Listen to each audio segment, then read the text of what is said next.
Hello dear tea friends from around the world. Welcome to a new tea class with me, Stefan Erler. I'm the founder of the Tea Masters blog and also the founder of the T-Masters.com tea boutique with my selection of exclusive teas from Taiwan, high quality teas and teaware, and also I Ching teapots, chabu, tablecloths, lots of things, everything that you need to make good tea. So today we are continuing our tea class about Louis' tea classic based on this latest translation in French, and I've translated it back into English so that we can talk about it and also comment. Today we come to the section about baking, which means actually the preparation of tea. Actually, it could be better translated as cooking, since the Tang Dynasty tea method was not to brew it, it was not to whisk it, it was to cook it. I'm starting to feel thirsty, so let me first start by pouring some High Mountain Alishan Oolong from spring 2023, which is still very fresh and delicious, as you can see, and it's on sale in my boutique before the new spring oolongs arrive. The last packages of this tea. Order it if you want to enjoy the low prices, and we are able to start now. So I'm going to read, like usual, one paragraph and then comment about it. When tea cakes are roasted, care must be taken not to roast them in a place where the wind blows the brandons. Like flaming tendrils, they would cause temperature inequalities on the cake. Hold the cake in contact with the flame and turn it over several times, until protrusions resembling the back of a toad appear. Then move it 5 inches away from the fire. When the wavy cake begins to unfold, roast it again as before. In the case of fire drying, the operation stops as soon as the moisture has evaporated. In the case of sun drying, it stops when the cake is still supple. Okay, here the translator has chosen to translate to use the verb roast, but it's a different roast than for High Mountain Oolong or for Oolong in general. For Oolong we say hongbei in Chinese. Here the verb that Louis uses is zhi. So it's not the same action, and we can see it. It does not take place using the same utensils. Here it's holding the cake probably with chopsticks over even a flame, over a fire, and then a bit farther from the fire, and moving it quite quickly several times, so that you don't really burn the cake, but you want to dry the surface of the cake, which are the leaves that are in direct contact with air. These are the leaves that are the most likely to have received some moisture between when the cake was made and when you are ready to drink from this cake. So before drinking, the excess moisture needs to be taken care of, and so this is done by this action, which is called roast, but actually it's more like a drying, because the verb is not romper but zhi. Okay, let's continue. Initially, for very tender tea leaves, if you pile them up when they are still hot, as soon as the steaming is finished, the leaves disintegrate, but the shoots and buds remain whole. No matter how hard you try, using a pestle weighing over 1,000 jun, you cannot break them. It is like the seeds of a lacquer tree that even a strong man cannot squeeze between his fingers. But when you finished crushing them, there are no hard strands left. When roasted, the sections are as tender as a newborn's baby arms. The hot tea is wrapped in a paper bag to prevent the aroma from escaping. We wait until it has cooled before grinding it into powder. A good powder has chips similar to fine millet. Inferior powder has chips like water chestnuts. Okay. Here, what is the next thing you do after drying your cake, your green tea cake? This is not a poor cake, a green tea cake. You need to pile it, to smash it, to crush it. For this, you are using a grinder. And here he makes an interesting observation that some leaves are easily grind when the tea is just made and pressed into a cake, but others are very hard and you are not able to really to grind them. So pressing them, drying them later on is what helps to crush them better.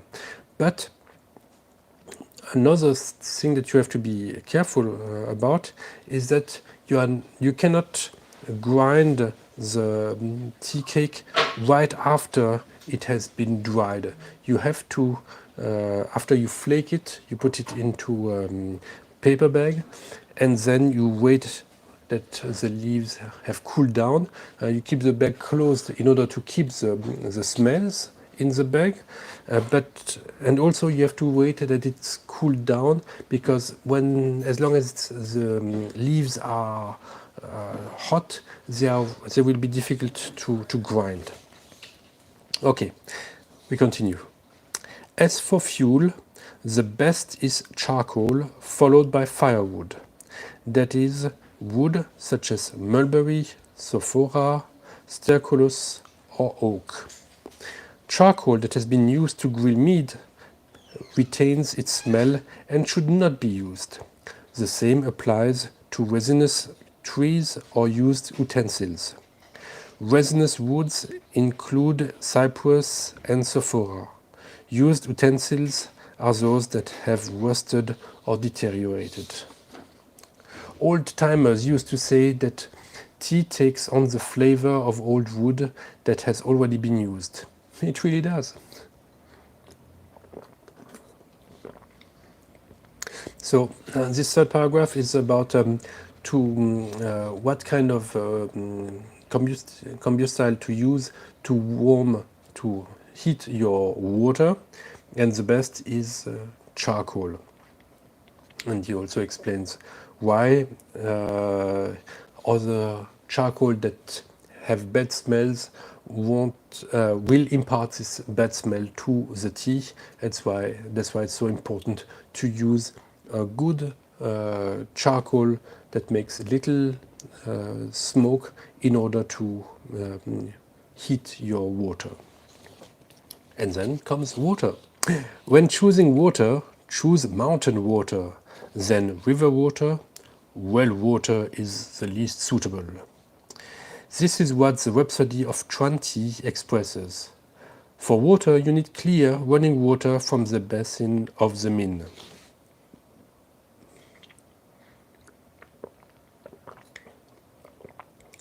The best mountain water is that which drips from stalactites or flows slowly from rocky basins.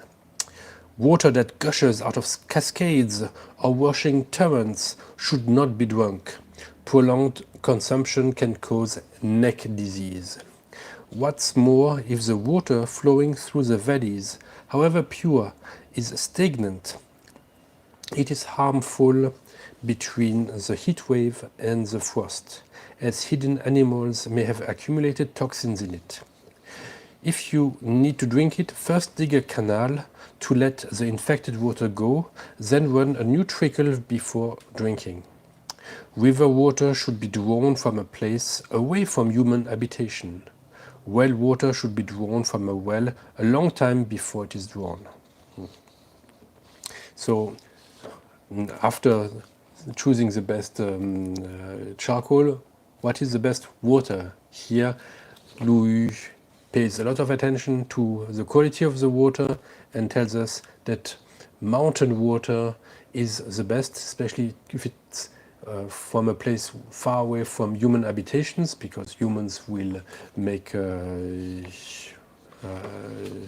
dirt and clean their clothes, clean their dishes in water. So if the farther you are from humans, the better, the more pure the water.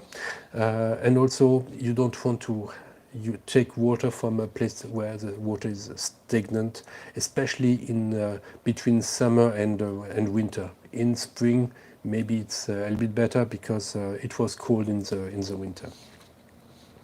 Okay, let's go on the boiling. As for boiling, the first phase begins when fish eyes are seen on the surface of the liquid and a slight quiver is heard.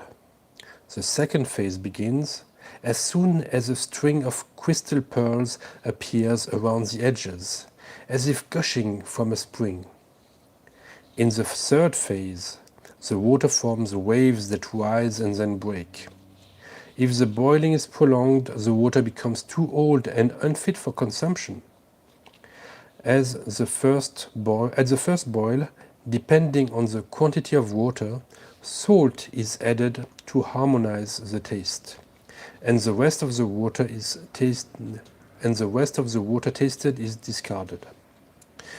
Don't those who find a drink insipid and add too much salt attach more importance to salt than to tea? At the second boil, a ladleful of water is removed from the pot. Then, using bamboo tongs, the water is whipped to the center and a measure of powdered tea is poured in.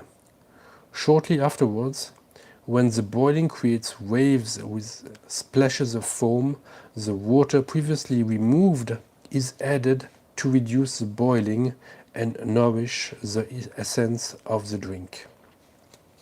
Now, here we have the step-by-step guide how to prepare the tea, really paying attention to the status of the boil. Louis distinguishes three phases. At the third phase, the water is overboiled and not fit for consumption anymore. So what happens between the first and the second phase? That's why you first put the salt, you taste the water. When you take a sip, the water that you did not taste, you don't put it back. He says you have to throw it away.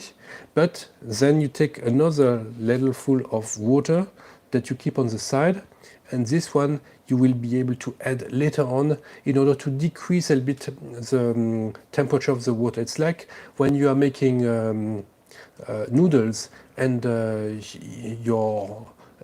foam of the boiling noodles threatens to overflow. That's why you add a cup of cold water to bring down the temperature and to prevent the foam from overflowing your pot. Here a little bit in the same spirit, when the water and the tea are boiling and it starts to become too hot, you add a little bit of this water that you took before and you put it back. This will cool down the temperature very quickly and reduce the boiling. I will demonstrate how Louis would make his tea using more modern equipment in the next course in a month. So this will be more, I think, more clear when we do this experiment. Okay, paragraph number 6. When the drink is poured into the bowls, the foam is evenly distributed. This foam, known as Mo and Bo, is the quintessence of the decoction. A thin layer of foam, mo, a thick layer is called creamy, bo, and a light layer, fine flour, hua. Light foam evokes jujube flowers floating in circular pond, duckweed gradually covering the curves of a pond, or fish scale clouds on a summer sky. Foam resembles ranunculus floating on the riverway, or chrysanthemum petals dropped into sacrificial vases or spirit pitchers. Creamy foam appears when the bottom of a teapot is heated. As soon as the liquid boils, foam and froth accumulate, forming a white layer similar to piled up snow. This is what the Rhapsody of Tranti describes in these verses: sparkling like piled up snow, bursting like a spring flower. Okay, so here Louis describes much more what we obtain at the end of the preparation, of the boiling of the tea, and he mentions really what is the most precious result is this foam. It can be thin, mo, or it can be thick, bo, or it can be a thin layer called hua, or fine flour. And then he describes it in very poetic terms, and like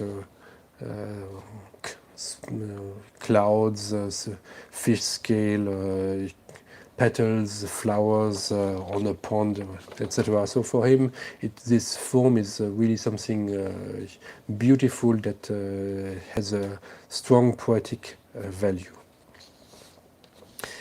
And one more paragraph. At the first boil, the black mica-like film is removed from the surface, as it would give the drink an unpleasant taste.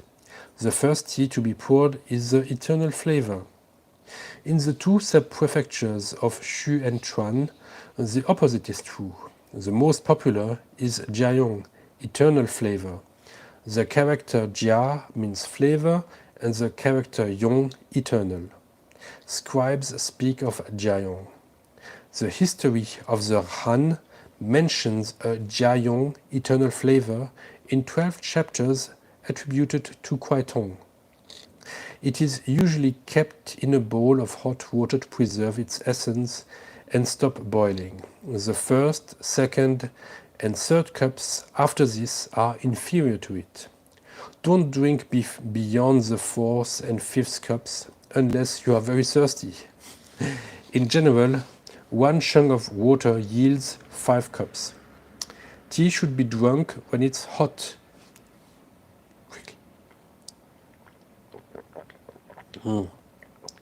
While the heavy, impure substances condense at the bottom and the quintessence floats to the surface. When the tea has cooled, its delicate aroma has dissipated along with the effluvia. Such tea is indigestible. So, Louis really is telling us about the different taste of the different pours, realizing also that the first ones are better than the last. So he would really recommend to drink from the second, third, and fourth, but after that, not. He realized also that in the very first, there is some black foam that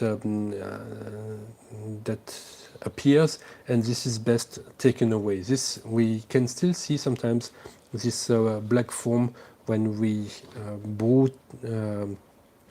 and when we take away the foam that appears on top of a teapot, and usually we whip it away. There's indeed a little bit of darker foam that can be seen. But he also makes a recommendation to drink the tea hot, making the observation that is confirmed by chemistry, that the hotter the tea, the hotter any drink, the more flavors we can smell. Drink that has cooled down, any drink that is cooler will have less activity of its atoms, and therefore less smell will reach us. So he recommends to drink tea whether warm than cold, and this is also in line with what the Chinese medicine was teaching, not to drink cold water. Last paragraph now. Tea is sober by nature. It must not be diluted too much, or its fragrance will be dulled and extinguished. By the time you've drunk half a full bowl, the tea has already lost its fragrance, and even more so if you've diluted it too much. Its color is pale yellow, its fragrance exquisite. We call Jia a tea with a sweet flavor, Chuan a tea whose flavor is not sweet but bitter, and Cha a tea that is bitter in the mouth and sweet when swallowed. Okay, here again making the emphasis that the first half of the bowl is better than the last half, that you get the best fragrance in the beginning, and that it should not be too diluted. And coming back to the beginning of the book, when he was describing the different meanings of different words that are associated with tea, here he goes back and this time uses the taste to differentiate between what is called tea. It can be called jia, chuan, or cha, depending on the taste. And what is interesting is that what we are still using now, cha, is tea that is bitter first in the mouth. So this bitterness is what will bring long aftertaste, but that is sweet when swallowed. And this is also something that I emphasize. Bitterness alone is not good enough for quality.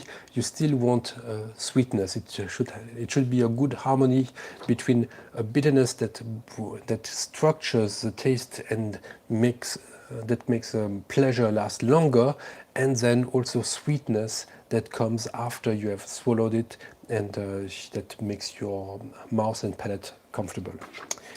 So a great chapter. Thank you very much, Louis. And we are going to use your instructions and all your descriptions of utensils. Try to find them to make a tea in a month. So thank you very much, Mr. Louis. I will continue to give you updates on when the spring teas of 2024 are ready. I hope that this week we'll have some more coming. We already had Bilochun green tea and Alishan Jinshuan. So thank you very much for joining me. Give me a thumbs up if you have liked this class, and give me your questions if you have any. And I will see you again next week. Bye bye. Hello, Elizabeth. Glad to see that you are here. If anybody else has a comment or a question, now is the time, or you can write them later on. Yeah, thank you very much. Really interesting, and what a beautiful spring chashi. Yes, thank you very much. I thought really I wanted to have this very bright spring colors, but also something more classic. So there are pagodas, there are some very Chinese flowers, and even the Mount Fuji, but we are very inclusive with Japanese culture. So thank you very much for noticing this little detail. And details are important. That's why we are paying so much attention to every sentence, every word that Louis wrote, to better understand the way that tea was made in the Tang Dynasty, And I think there are a lot of things that we can learn, a lot of spirit, like what is the right temperature to drink tea, that the first flavors from the first brews are better than the last, and that it should not be too diluted, that it's really more about tea than it is about salt, so much that we don't add salt anymore, and we also should not add sugar or milk or lemon for the best teas, and that we have to be careful on the water we use and how we boil it. All very good advice from Louis. So thank you very much. Have a great weekend, great Sunday, and I see you next week, I think, for another tea class about Ishin teapots. Okay, bye-bye.